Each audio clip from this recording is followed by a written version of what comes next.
आइए इस सत्र में हम 23वें श्लोक पर चिंतन करते हैं।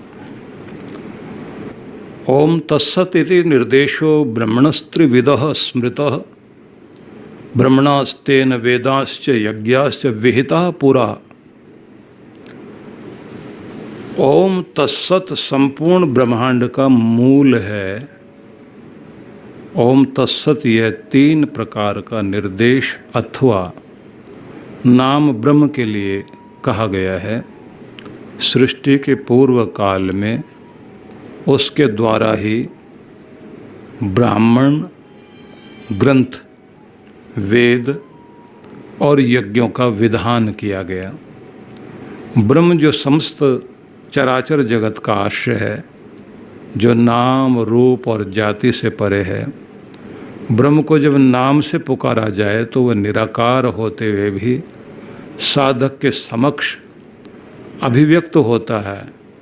इन 3 शब्दों में अपनी ही दिव्य शक्ति को प्रकट करने के लिए इसके उच्चारण से उत्पन्न होने वाली तरंगों के साथ दिव्य चेतना स्वयं को प्रकट करती है। आइए इसको हम थोड़ा समझने की चेष्टा करते हैं। ओम तत्सत् इति निर्देशो, यह ओम तत्सत् यह निर्देश ब्रह्मण त्रिविधः स्मृता, ये 3 प्रकार से बताया गया है। ब्रह्मण से मतलब यहाँ है ब्रह्म। सीधे अर्थ में देखें तो मंत्र भी 3 प्रकार का है, यह दर्शाया। और मंत्र क्या है? तो कहा मंत्र है ओम तत्सत्। तो यह 3 प्रकार का जो अक्षर ब्रह्म है, संपूर्ण ब्रह्मांड का जो मूल ओम तत्सत् है, उसको 3 तरह से बताया। त्रिविध स्मृत, ये 3 प्रकार से कहा गया है। और कहा कि इसी से ब्रह्मणास्तेन, इसी से पूरा काल में, प्राचीन काल में, आदि काल में ब्रह्मणा, तो ब्रह्मणा से मतलब यहाँ हो गया ब्राह्मण ग्रंथ, जिनमें यज्ञों का, जीवन जीने का, व्यवहार का ज्ञान दिया गया। वेदास्य, और वेद जो संपूर्ण मानव जाति के कल्याण के लिए ईश्वरीय ज्ञान है, वो दिया गया। यज्ञाश्च विहिता पुरा, पुरा काल में जिसके द्वारा यज्ञ प्रकट हुए, वह एक ही चीज़ है जिसे कहते हैं ओम तत्सत्, अर्थात वह अक्षर ब्रह्म है। इसी से ये ज्ञान उत्पन्न हुआ, इसी से कर्मकांड की व्यवस्थाएं उत्पन्न हुई, और इसी से कर्मकांड को यज्ञ बनाने की व्यवस्था भी दी गई। अब यह ओम तत्सत् क्या है? तो कहा है कि ओम जो है उसी को ओम तत्सत् कह करके बोला जाता है।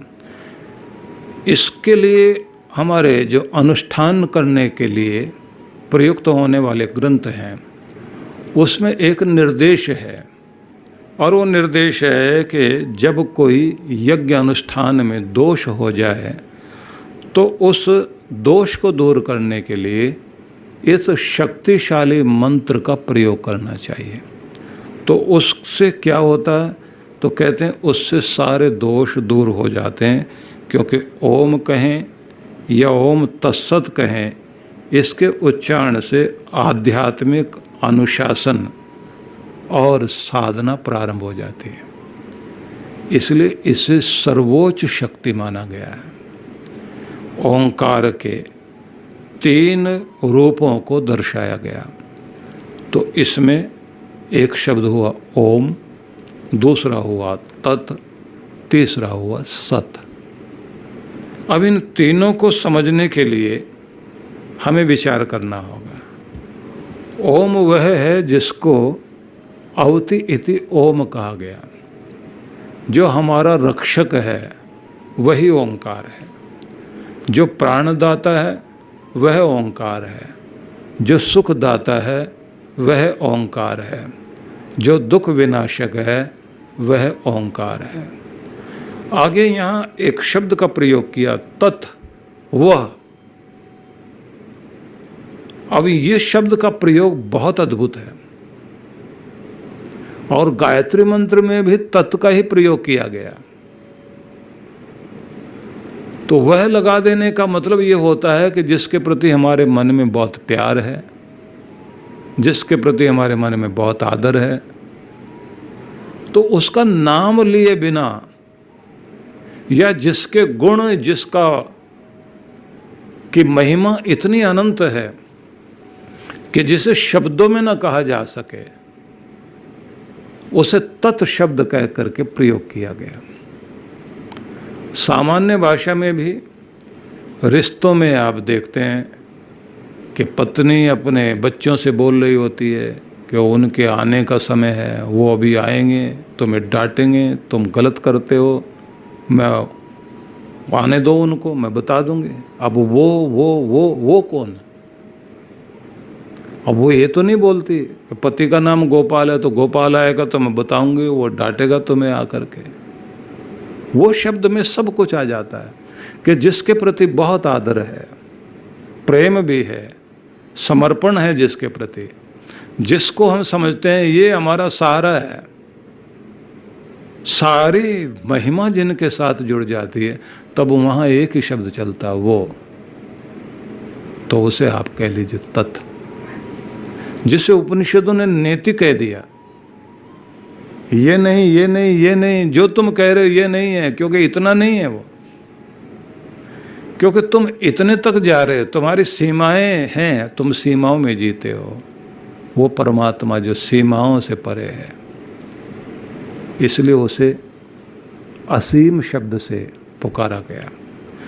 और जब तत्व की व्याख्या की जाती है तो फिर शब्द आ जाता अनिर्वचनीय, जिसे वचनों में कहा ही नहीं जा सकता, शब्दों में जिसे बांधा ही नहीं जा सकता। तो जो शब्दों में आ ही ना सके वह ओंकार, तत्, वह जो असीम है, जो अनिर्वचनीय है, सत। फिर कहा कि जो शब्दों में नहीं आ सकता, बोला भी नहीं जा सकता, कहा भी नहीं जा सकता, सीमा से रहित है कैसा वो? बोले है तो निराकार। तो फिर इसका मतलब सत्ता नहीं है उसकी, बस यहीं आकर उत्तर दिया गया, सत्ता है पर दिखाई नहीं देता, है, महसूस होगा, पकड़ में नहीं आएगा, दिमाग में नहीं आएगा, मन में नहीं आएगा। इसलिए जो ये शायर लोग कहते हैं कि क्या कहूँ क्या खूबी है मेरे महबूब की, वो जो मेरा प्यारा है क्या खूबी है उसकी, क्या कहूँ कैसा है, क्या खूबी है मेरे महबूब की, दिल में तो आता है, दिमाग में समझ में नहीं आता। उसको मन बुद्धि नहीं समझ सकते। हमारा मन जिसे विचार कर सके, बुद्धि जिसका हिसाब किताब तोड़ फोड़ करके देख सके, इसलिए विज्ञान में बुद्धि का प्रयोग है, वहाँ तोड़ फोड़ करके देखा जाता है। एक एक चीज का विश्लेषण करने के लिए उन्हें कहा जाए फूल के विषय में बताओ, तो विज्ञान जो है वो बाहर से किसी चित्रकार की तरह नहीं देखेगा, वो उसकी पत्तियाँ तोड़ेगा, तोड़ने के बाद उसका रस निकालेगा, उसके बाद में उसको टेस्ट करेगा, इसमें इतने इतने क्लोरोफिल है, इसमें ये चीज़ें हैं, इसमें ये गुण है, इसका ये रस होता है, इसमें ये केमिकल मिला हुआ है, ये तत्व है इसमें, तो गया फूल अपनी जगह। आप बुद्धि लगा के देखना चाहते हैं तो भगवान को नहीं समझ पाओगे, क्योंकि बुद्धि में सोच के आप नापते हैं तो आपका पैमाना तो बहुत छोटा सा है। असीम को सीमा में जीने वाले लोग नहीं नाप सकते, नहीं देख सकते, तो इसलिए शब्द का प्रयोग किया गया तत्, वह जो अनिर्वचनीय है, जिसको शब्दों में नहीं बांधा जा सकता। इसलिए इसको कृष्ण भगवान ने कहा कि 3 तरह का मंत्र का रूप या ब्रह्म का स्वरूप, ब्रह्म जो ओंकार है, कि उसे 3 रूपों में दर्शाया गया है, और वही जिससे ये सारे यज्ञों के विधान करने के लिए व्यवस्था दी गई, जिससे वेद प्रकट हुए, वह परब्रह्म परमेश्वर, उसका जो मंत्र है वो ओम तत्सत है। बहुत अद्भुत है ये। और कहा कि उसमें जब ओंकार की बात आती है तब अगला शब्द आ जाता है तत्, वह जो अनिर्वचनीय है, जो शब्दों से परे है, जो सीमा रहित असीम है, लेकिन अगोचर भी है, दिखाई नहीं पड़ता, और सर्वाधार है, सबका आधार, सबका आश्रय वही है, लेकिन दिखाई नहीं पड़ता। तो ये सवाल मन में बार बार आता है, जो नहीं दिखाई पड़ता तो वो है क्या? तो उत्तर यही दिया गया, सत, बस वो सत्ता है उसके, और वो है, रहेगा, मतलब शाश्वत है, नित्य है, निरंतर है, लगातार है, पहले भी था, आज भी है, आगे भी रहेगा। पूछा गया कि दूसरे जो कुछ दिखाई देते हैं वो, बोले वो सब सत्ताहीन, बस सत्ता तो उनकी है कि यहाँ समझ लीजिए वो सब क्षणिक हैं, दिखाई देने वाले सब क्षणिक हैं। जितनी भी चीज़ें दिखाई दे रही हैं सब परिवर्तनशील हैं, लेकिन जो सत्य है वो अपरिवर्तनशील है, उसमें कभी कोई बदलाव नहीं आएगा। जो नहीं बदलता लेकिन जिसके कारण बदलाव आता है वो सत्य है। जिसके कारण जो गति में नहीं आता वो सत्य है, लेकिन जिसके कारण गति है वह सत्य है। खुद गति में नहीं आएगा लेकिन गति देता है। जो परिवर्तन में नहीं आता लेकिन जिसके कारण परिवर्तन है, जिसका कोई रंग रूप नहीं है, वह सत्य है, लेकिन सारे रंग रूप वही दे रहा है।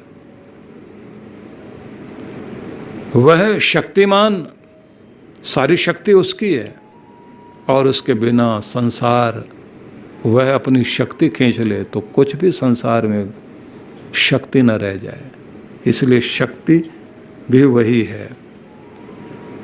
तो कितना प्यारा भाव दिया गया कि वह जो ब्रह्म है, जो अनिर्वचनीय है, जिसकी सत्ता हमेशा है, निर्देशो ब्रह्मणः, उसका निर्देश, उसका संकेत, उसकी संज्ञा ब्रह्मणा, ब्रह्म है। कि ओम तत्सत, इस नाम को ब्रह्म नाम से जाना जाता है। उस ब्रह्म से ही ये ईश्वरीय ज्ञान प्रकट हुआ, वेद प्रकट हुए और कर्मकांड की व्यवस्था प्रकट हुई, उसी से यज्ञ प्रकट हुए।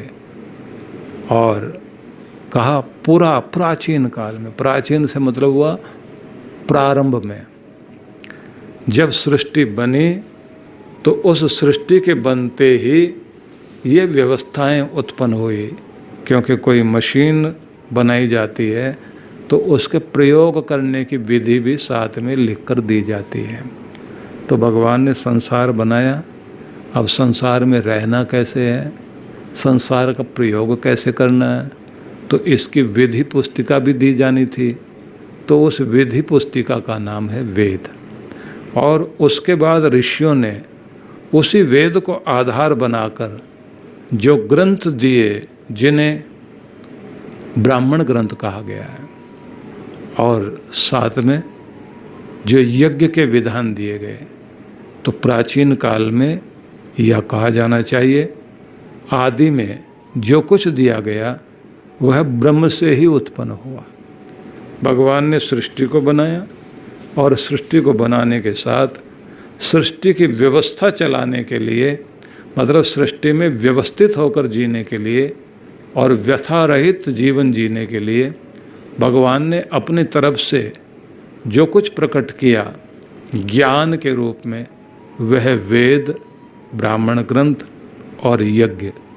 तो ये जिससे प्रकट हुआ वह ब्रह्म है, ओंकार है, और उस ओंकार के स्वरूप को 3 शब्दों में कहा, ओम तत् सत। ओम कहा गया, तत् कहा गया, सत कहा गया। इसकी बड़ी व्याख्या भगवान श्री कृष्ण ने की है। इसलिए आगे के जब श्लोक हम लोग देखते हैं तो उसमें इसकी व्याख्या है, लेकिन मैं अभी इसी श्लोक को आपको समझाना चाहता हूँ, क्योंकि ये ऐसा संदेश है जिसको सामान्य ढंग से नहीं आप ले सकते। ओंकार जो है परमात्म तत्व का प्रतीक है, जो अजन्म, अविनाशी और सर्व उपाधियों से अतीत परब्रह्म स्वरूप। उसके कितने भी हम नाम रखें लेकिन फिर भी वो अनाम है, अविनाशी है, मतलब जो नाश नहीं होता, और जिसका जन्म नहीं होता, इसलिए उसको अजन्मा कहते हैं। इसलिए तत् शब्द कहकर ब्रह्म की तरफ इशारा किया गया। तो तत् शब्द ब्रह्म का सूचक है, जो संपूर्ण विश्व की उत्पत्ति, स्थिति और लय का स्थान कहलाता है, वह ब्रह्म है। और ब्रह्म से ही ब्रह्मांड है, और ब्रह्म से ही ब्रह्मांडीय शक्तियां हैं। ब्रह्मांडीय शक्तियों की जो स्थिति है वो देवताओं के रूप में है, देव शक्तियां। उन देव शक्तियों से फिर आप अपने मंत्रों के द्वारा आह्वान करते हैं। कोई समृद्धि की शक्ति है, कोई आपके अंदर बल देने वाली, बल, क्रिया, सामर्थ्य, साहस, वीरता, निर्भीकता उत्पन्न करने वाली शक्ति है, जो दुर्गति का नाश करने वाली शक्ति है। इसलिए वो दुर्गा, दुर्गति नाशिनी, वही वैष्णवी है, सर्वत्र व्याप्त शक्ति है। अब आप जब ब्रह्मांड का ध्यान करेंगे तो ब्रह्म से ब्रह्मांड है, और ब्रह्मांड में फैली हुई दिव्य शक्तियां हैं।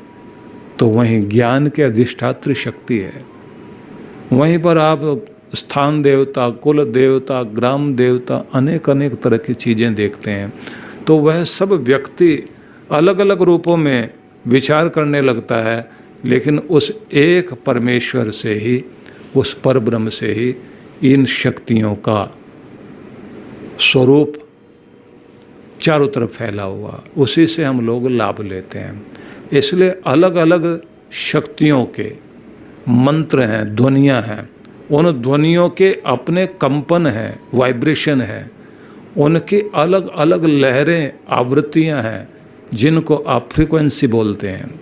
उन्हीं की वेव जो है, जिससे एनर्जी जो है वो मूव करती है। हमारे मंत्र के अंदर से निकलती हुई भाव तरंगे, वो पूरे ब्रह्मांड में वाइब्रेशन, अच्छी बुरी जैसी भी हम उत्पन्न कर रहे हैं, वो ब्रह्मांड में जाती है। ब्रह्मांड में जाकर के फिर वह उस देव से या उस तरह की ध्वनियों के साथ उसी शक्ति से टकराती है, जिस शक्ति से आप कामना कर रहे हैं, जिस फ्रीक्वेंसी में आप मांग रहे हैं। आपकी आवृत्ति कितनी है, तेज ध्वनि है, तेज भावना, तीव्र शक्ति है, तो उसी स्थिति में कम ज़्यादा मात्रा में जहाँ उसका खजाना है, उतनी मात्रा में आप अपनी तरफ शक्ति लेकर आते हैं। तो कुछ कम प्राप्त कर पाते हैं। मांग तो सब रहे हैं, उसी मंदिर में जाके खड़े हैं। मजदूर भी मांग रहा है, सेठ भी मांग रहा है। मजदूर को तो एक प्याली मिला, सेठ ने भर लिया अपने पास में खूब सारा, क्योंकि उसके पास सफलता का एक पैमाना है, मस्तिष्क उसका उस तरह का हो गया। अब जब वो मांगता है तो उसके पास उसकी औकात बढ़ गई है, मैं इतना संभाल सकता हूँ, मुझे दिया जाए। इसलिए पिता भी जब बच्चों को देता है तो छोटा बच्चा उसको जो है 2000 का नोट नहीं पकड़ाया जाएगा, उसको 100 रुपये दिए जाएंगे, बस तू जाओ अपनी चॉकलेट वगैरह ले करके इससे खाओ। बड़े वाले को 2000 का नोट दिया जाएगा, उसने बेचारे ने अपने स्कूल कॉलेज के लिए कुछ बड़ी चीज़ लेनी है, और वो ये दर्शाता है कि मैं इसका उपयोग कैसे करूँगा।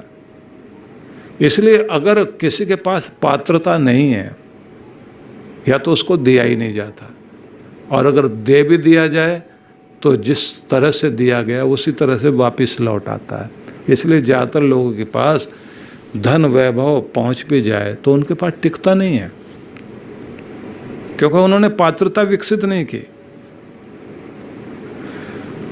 तो इसलिए ये बड़ा अद्भुत मंत्र है, इसका उपयोग करें तो हम इसका बहुत लाभ ले सकते हैं।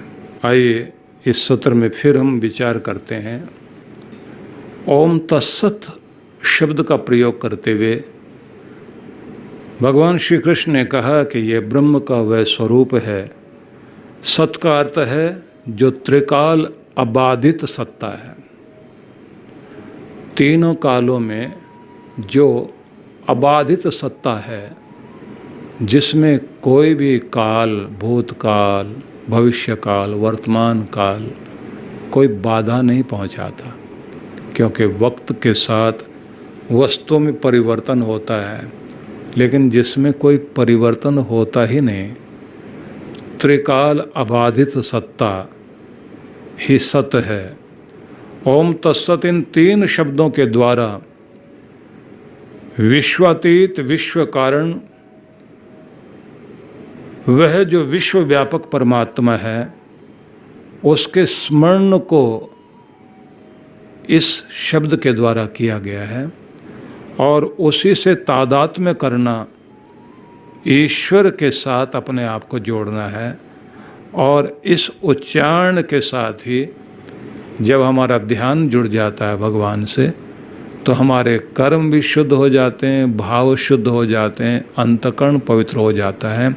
तो अपने अंतःकरण को पवित्र करने के लिए, अपने कर्मों को पवित्र करने के लिए, अपने ध्यान को परब्रह्म से जोड़ने के लिए ओम तत्सत इस शब्द का प्रयोग किया जाता है। यह श्री कृष्ण भगवान समझाते हैं और कहते हैं कि यह विश्व कारण, विश्व व्यापक, विश्वातीत परमात्मा का बोधक शब्द है। इसलिए इसको ओम तत्सत द्वारा निर्दिष्ट ब्रह्म से समस्त वर्ण, धर्म, वेद और यज्ञ उत्पन्न हुए। परब्रह्म परमेश्वर से उसका जो मंत्र है ओम तत्सत, इसी से धर्म उत्पन्न हुआ, वर्ण उत्पन्न हुए, वेद उत्पन्न हुए, यज्ञ उत्पन्न हुए।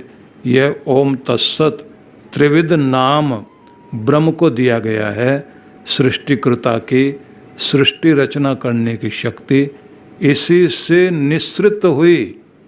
ये भी जानना चाहिए कि सृष्टिकर्ता परब्रह्म परमेश्वर की जिस समय सृष्टि रचने की शक्ति प्रकट हुई, तो यही मुख से निकला ओम तत्सत। इससे वह शक्ति प्रकट हुई जिस शक्ति के द्वारा संसार की रचना हुई। परमात्मा ने जब इस मंत्र के अर्थ का ध्यान किया, इसका त्रिविध उच्चारण किया, तब वेद प्रकट हुए, यज्ञ आदि कर्म प्रकट हुए, ब्रह्म को जानने वाले ज्ञानी प्रकट हुए और ब्राह्मण ग्रंथ की रचना हुई, जिसके द्वारा संसार में यज्ञ आदि करने का और पवित्र कर्म करने का विधान दिया गया। स्मृति, श्रुति, इन सभी में ब्रह्म को ओम नाम से उच्चारण किया गया है, जिसे हम ओम परमात्मा कहते हैं। जिसे हम वह तत् कह सकते हैं, वह परमात्मा ही विश्व में सत है, भले ही वह न दिखने वाला सत है। शेष जो भी दिखाई पड़ता है वह क्षण भंगुर असत कहलाता है। जितना भी संसार में वस्तुएं दिखाई देती हैं वह सब क्षण भंगुर हैं, इसलिए उनको असत कहते हैं। असत इसलिए कहते हैं कि जो होकर भी नहीं टिकेगा, बदल जाएगा। यद्यपि परमात्मा का एक नाम इसी ओम तत्सत से सच्चिदानंद स्वरूप कहा जाता है। इसे भी समझा जाए। सच्चित आनंद परमात्मा को कहा जाता है, तो यह ओम तत्सत का ही दूसरा रूप है। लेकिन ओम तत्सत वह सर्वव्यापक शक्ति है और जिसमें संपूर्णता भरी हुई है, इसलिए यह मंत्र है। और परमात्मा का नाम सच्चिदानंद स्वरूप इसलिए है क्योंकि इसमें सारी चीज़ें आ जाती हैं। भगवान वह है जो सत्ता वाला भी है, चित्त चेतना वाला भी है, और आनंद जो आनंद स्वरूप भी है। मतलब भगवान वह है जो सत्ता वाला सदा से है, सदा था, सदा रहेगा, और प्रकृति भी सत्य है। अब यहाँ सत्य को इस रूप में माना गया कि विकृति, प्रकृति का दूसरा रूप जो है, जब वो सृष्टि बनती है तब वो प्रकृति नहीं कहलाती, तब वो विकृति कहलाती है। रॉ मटेरियल से जब कोई चीज़ गढ़ दी गई तो समझ लीजिए वो विकृत अवस्था आ गई, उस विकृत अवस्था को ही सृष्टि कहा जाता है। लेकिन इस दुनिया में यह बदलने वाली चीज़ भी जो मैटर है, जो आदि मूल है, जिसे आप आदि प्रकृति कहते हैं, जिसे आदि प्रकृति कहते हैं, वह सत्य है, वह रहेगी। चीज़ें अपना रूप बदलती रहेंगी लेकिन ख़त्म नहीं होंगी, ये विज्ञान कहता है कि कोई भी चीज़ दुनिया में रूप बदल लेगी लेकिन ख़त्म नहीं होगी। इसलिए जो ख़त्म नहीं होगी, रहेगी, वो सत्य है। तो प्रकृति सत्य और जीवात्मा वह सत्य भी है और चित्त भी है, चेतन भी है। प्रकृति सत्य है लेकिन चेतन नहीं है। ये बड़ी अजीब बात है कि प्रकृति में चेतना नहीं है, और जिसमें प्रकृति भी है और चेतना भी है वो हम लोग हैं। प्रकृति है तो इसलिए हमने शरीर धारण किया हुआ है, और हमारी सत्ता भी है। शरीर धारण करने के बाद भी हम रहेंगे, और शरीर मिट भी जाएगा तब भी हम रहेंगे। तो हम पहले भी थे, आज भी हैं, हमेशा रहेंगे। लेकिन बीच में प्रकृति का जो विकृत रूप है, शरीर धारण किया, ये मिटता रहेगा, बनता रहेगा। एक चोला छोड़ा, दूसरा चोला फिर पहन लिया। अनेक बार अलग अलग तरह के लोगों ने लिखा। एक सूफी संत हुए हैं, उन्होंने लिखा, मैं घास की तरह उगा हूँ, घास की तरह बढ़ा हूँ, घास की तरह फिर सूख कर चला गया हूँ, और बीज जैसे रह गए फिर मैं वापस आ गए। वेदों में एक मंत्र है जिसमें यह कहा गया कि मैंने उस गवाले को देखा है जो पुराने कपड़े पहनकर आता है और नए कपड़े पहनकर आता है, उनको पुराना कर लेता है और फिर अपने कपड़ों को फेंक कर फिर नए पहन कर के आता है। का वो गवाला कोई और नहीं, वो आत्मा ही है जो नए कपड़े पुराने कर लेता है और उनको फेंक करके फिर नए पहन करके आता है और फिर विचरण करता है। तो तरह तरह से वर्णन अलग अलग ग्रंथों में है। जैसे पश्चिम के ग्रंथ में कहा गया कि तुम्हारी आत्मा आसमानों से आती है और तुम्हारा शरीर जो है वो ज़मीन से आता है, और ज़मीन पर शरीर धारण किया तो ज़मीन पे छोड़ के तुम फिर चले जाते हो। तो कहने के ढंग बहुत अच्छे अच्छे हैं, कहने का तरीका बहुत अच्छा है कि तुम आसमानों से अपनी आत्मा को, अपनी रूह को लेकर आए। तुम्हारा शरीर जो है वो मिट्टी से बना, धरती से, आसमान से आत्मा आई और धरती से तुम्हारा शरीर आया, और धरती पर ही तुम अपना शरीर छोड़ करके फिर आसमान में उड़ जाते हो। लेकिन वो आगे ये नहीं कहते कि फिर आकर के धरती पर दोबारा फिर शरीर लेते हो। अपने ग्रंथों में ये कहा गया है कि शरीर की यात्रा जारी रहती है, मतलब आत्मा की यात्रा जारी रहती है, शरीर बदलना, धारण करना, छोड़ना। तो जो सत्य, जिसकी सत्ता है, वह तो प्रकृति भी है, आदि प्रकृति जिसे कहेंगे, लेकिन वह चेतन नहीं है। आत्मा जो है, हम सब जीव सत और चित्त भी हैं, लेकिन हमारे पास एक चीज़ की कमी है, और वह क्या है? हमारे पास आनंद नहीं है। तो उसी को खोजते घूमते हैं पूरी दुनिया में। और भगवान क्या है? बोले वो सत्य वाला भी है, सदा से था, सदा है, सदा रहेगा, और चित चेतन भी है, और आनंद भी है उसके पास। स्वरूप, उसका स्वभाव ही आनंद का है। जैसे अग्नि का ताप स्वरूप है, प्रकाश रूप है, ऐसे भगवान का स्वरूप जो है आनंद है। उसके निकट होने का मतलब है आनंद मिल जाना। हमारे पास जो है सत्य भी है, हम थे, हैं, रहेंगे, और चेतन भी हैं। बस एक ही चीज़ की कमी है, हमारे पास आनंद नहीं है। तो इसलिए पूरी जिंदगी हम लोग जो ढूंढ रहे होते हैं वो आनंद ही ढूंढ रहे होते हैं। हमारी खुशी किस में मिलती है? छोटे बच्चे को आपने देखा होगा, जिसमें जिस आदमी से उसको खुशी मिलती है वो उसी के पास जाके खेलने लग जाता है, और की तरफ जाएगा नहीं। जिस जगह पर जाकर उसे आनंद मिलता है वहीं जाकर बैठेगा। घूमने के लिए भी अगर कहा जाए कि हम इधर घूमने के लिए जा रहे हैं, तो पूछ लेता है, दूसरों से पूछ लेता है वहाँ क्या क्या है। अगर पता लग जाए वहाँ घूमने के लिए, खेलने के लिए, आनंद मनाने के लिए कुछ है ही नहीं, तो दूसरे से बोलता है वहाँ नहीं जाएंगे, बोर है, जगह बोर है, उदास करने वाली जगह है, वहाँ जाना नहीं चाहेगा। तो आप समझ सकते हैं छोटा बच्चा भी जिसे ढूंढ रहा है वो सिर्फ आनंद है। हर कोई चीज, हर जीव के अंदर दो ही चीजें आपको देखने को मिलेगी, दुख से बचना और सुख को, परम सुख को पा लेना। वो जो परम सुख है वो वाला सुख है जो मिलकर बिछड़ेगा नहीं। थोड़ी देर के लिए तो सुख किसी से भी मिल जाएगा, अच्छी बातें करने वाले लोग मिल जाएंगे, लेकिन वो कब रुला दें आपको, कब परेशान कर दें, नहीं कहा जा सकता। लेकिन जिनके मिलने के बाद आपके दुख दूर हों और आपके जीवन पूरे आनंद से भर जाए, थोड़ी देर के लिए तो सबका प्रेम अच्छा लगता है, लेकिन वह प्रेम कब घृणा में बदल जाएगा, कब झगड़े में बदल जाएगा, नहीं कहा जा सकता। लेकिन जिसका प्रेम हमेशा ही रहे, उस परम सुख को हम पाना चाहते हैं, इसलिए वह परमात्मा में है।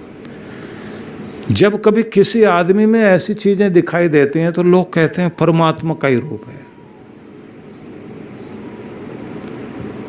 और जिसके पास बैठने से, मिलने से, बात करने से, केवल देखने भर से भी शांति मिलती हो, तो वो माना जाता है कि वो, उससे जो मिल रही है शांति, उससे जो प्रेम मिल रहा है, उससे जो खुशी मिल रही है, वह उसकी नहीं है, वह जुड़ा है परमात्मा से, वहाँ से लेकर आया। और अगर किसी के अंदर शैतानियत दिखाई देती है, लोग अपने बच्चों को देखने लग जाते हैं, ये ऐसा तो नहीं था, ये किसके साथ बैठता है, किसका प्रभाव आ गया इसके अंदर, मेरे बच्चे में ये परिवर्तन आया तो क्यों आया? गाली देना सीख गया, बुरा भला बोलना सीख गया, गुस्सा करना सीख गया, कहाँ से आया? चालाकी आ गई इसके अंदर। तो किसी से मिलकर आया, किसी का प्रभाव आ गया। लेकिन जब किसी के अंदर हम देखते हैं प्रेम है, शांति है, आनंद है, प्रसन्नता है, तो समझना चाहिए कि उसने इस दुनिया की संगति नहीं की, दुनिया के मालिक की संगति की है। इसलिए परमात्मा सच्चिदानंद स्वरूप है। तो वो सत वहाँ जो है, ओम तत् सत, तो वहाँ सत जो है वो आनंद रूप है। परमात्मा आनंद स्वरूप है, और वही परम चेतन है, और वही ओंकार है, वही ब्रह्मांड का स्वामी है। तो कहा गया कि श्रुति स्मृति में ब्रह्म को ओम नाम से उच्चारण किया गया। जिसे हम ओम परमात्मा कहते हैं, वही है जिसे तत् कह सकते हैं। वह परमात्मा ही विश्व में सत है, भले ही वह न दिखने वाला सत हो। शेष जितनी भी चीज़ें दिखाई पड़ती हैं वह सब क्षण भंगुर असत कहलाती हैं। इसलिए यज्ञ, दान, तप, कर्म में जो कुछ भी सत्य है उसी के कारण उत्पन्न हुआ, उसी में श्रद्धा ही सत्य का भान कराती है। मतलब जब हम श्रद्धा करते हैं तो श्रद्धा में भी सत्य है। इसलिए श्रद्धा शब्द को जब हम तोड़ें तो श्रद्धा, धा का मतलब ही धारण करना होता है। सत्य को, परमात्मा को धारण कर लिया, वह प्रेम जो श्रद्धा बन गया। प्रेम हमारा आदर हो सकता है, प्रेम हमारा वात्सल्य हो सकता है, प्रेम हमारा ममता बन सकता है, प्रेम हमारा स्नेह बन सकता है, लेकिन प्रेम ही है भक्ति बनता है, आदर बनता है। लेकिन जब वो श्रद्धा बनता है तब वह किससे जोड़ता है? जो परमात्मा से जुड़ा हुआ व्यक्ति उससे, या फिर सीधे परमात्मा से। अगर भक्ति भी आपकी टिकेगी तो श्रद्धा से टिकेगी, सत्कर्म भी अगर आपके होंगे तो श्रद्धा से होंगे। तो जिससे कहा गया यज्ञ दान तप कर्म में जो भी कुछ सत है उसी के कारण है, वह जो ओम तत्सत कहा गया उसमें ही श्रद्धा करने से सत का भान होता है। इसी से ब्राह्मण ग्रंथ, इसी से वेद, इसी से यज्ञ प्रकट हुए और परमात्मा की सृष्टि रचने की जो इच्छा शक्ति उत्पन्न हुई और सामर्थ्य शक्ति प्रकट हुई, वह ओम तत्सत कह करके ही प्रकट हुई। इसलिए श्री कृष्ण ये कहते हैं कि ओम तत्सत ये त्रिविध मंत्र है जिसमें 3 चीज़ें आ गई, ओम, तत् और सत। अब इस ओम में भी ध्यान रखने की बात है, वह जो रक्षा करता है, जो प्राणों का प्राण, सुखदायक और जो एकमात्र वर्णीय चुनने योग्य है, उसी को ओंकार कहा गया। इसलिए जब आप कहते हैं त्वमेकम शरण्यम, त्वमेकम वरेण्यम, त्वमेकम जगत पालकम स्वप्रकाशम, तुम ही एकमात्र हो जो शरण ग्रहण करने के योग्य हो, जिसे हम कहते हैं त्वमेकम वरेण्यम, तुम ही एकमात्र हो जिसका चुनाव इस दुनिया में सबसे बेहतर चुनाव अगर कुछ जीवन में होगा वो केवल तुम्हारा ही होगा कि हमने तुम्हें चुन लिया है। पूरे ब्रह्मांड से, पूरे रिश्तों से, पूरी वस्तुओं से, सभी मूल्यवान चीज़ों में सबसे मूल्यवान अगर कोई हो सकता है तो परमात्मा तुम्हारा नाम हो सकता है। इसलिए हमने तुम्हें चुन लिया। जगत पालकम, तुम ही एक हो जो इस जगत के पालक हो। स्वप्रकाशम, और तुम्हें किसी ने प्रकाशित नहीं किया, तुम स्वयं प्रकाशित हो। मतलब यह है कि किसी की रोशनी दूसरे के द्वारा आती है। मतलब दिया जल रहा है तो उस दिए को किसी ने तो रोशन किया है, किसी ने तो उसको जलाया है। तो वो जो आपने आग ला करके माचिस से दिए में दी, अब उसे टिकाए रखने का काम दिया कर रहा है, लेकिन वो उसकी है नहीं, वो तो आपने दी है उसमें। चंद्रमा में जो लाइट है वो उसकी नहीं है, वो सूरज ने दी है। लेकिन अगर कोई पूछे कि सूरज के पास जो लाइट है वो कहाँ से आई, तो कहते हैं वो परमात्मा ने दी है। तो सूरज जो है आधी उम्र में पहुँच गया, जितनी भी उसके पास ऊर्जा थी वो आधी तो खत्म हो गई। तो आप समझ सकते हैं 50 साल का हो गया सूरज। अब आधे समय में जा कर के, क्योंकि 700 करोड़ सालों से इस संसार में, ब्रह्मांड में सूरज अपना काम कर रहा है। अब आगे इसका मतलब 700 करोड़ साल अभी और चलेगा। हिसाब तो वैज्ञानिक लगा रहे हैं अपना, और ब्रह्मांड की रचना हुए 1400 करोड़ साल हो चुके हैं ब्रह्मांड को बने हुए। तो आप ये समझ सकते हैं जिस ब्रह्म से यह उत्पन्न हुआ, जिस शक्ति के द्वारा उत्पन्न हुआ, तो उस शक्ति को कहा कि ब्रह्म ने, ओंकार ने जैसे ओम तत्सत कहा तो उनकी शक्ति प्रकट हो गई। इसलिए जब भी यज्ञ करने वाले, अनुष्ठान करने वाले, ध्यान करने वाले अपने यज्ञ को, अनुष्ठान को पूरा कर लेते हैं तो उसके बाद में ओम तत्सत बोलते हैं। इसलिए बोलते हैं कि इस शक्तिशाली मंत्र को बोलते ही उनकी सारी जितनी भी त्रुटियां हैं वो दूर हो जाती हैं। और ध्यान में मंत्र को बोलते ही अंतकरण शुद्ध हो जाता है। इसे कहा गया त्वमेकम जगत कृत्री पात्री प्रहर्त्री त्वमेकम परम निश्चलम निर्विकल्पम। तुम ही इस जगत के उत्पन्न करने वाले, चलाने वाले, और तुम ही अपने में समेट कर लय करने वाले एकमात्र हो, निश्चल हो, निर्विकल्प हो। तुम में कोई बदलाव नहीं आता, लेकिन इस जगत में बदलाव आता रहता है, और वो बदलाव लाने वाले भी आप हो। आपका स्वरूप ही है ओम तत्सत।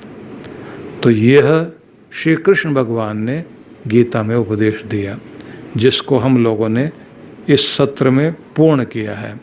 आगे फिर इन 2 शब्दों की और व्याख्या 2 श्लोकों में भगवान श्री कृष्ण करते हैं, तो उनके विषय में हम अगले सत्र में जाकर